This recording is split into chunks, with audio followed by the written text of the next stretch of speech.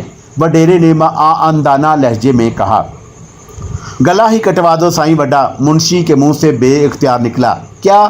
وڈیرا غصے سے دھاڑا، میرا مطلب ہے سائیں وڈا اس فتنے کا گلا کاٹ دیں۔ اور وہ یک دم اپنے جملے پر نظر ثانی کر کے گڑبڑا کر بولا، ارے وہی تو پوچھ رہا ہوں کس طرح یہ کام ہوگا، میں خود اب اس مراسی سے تنگ آ گیا ہوں۔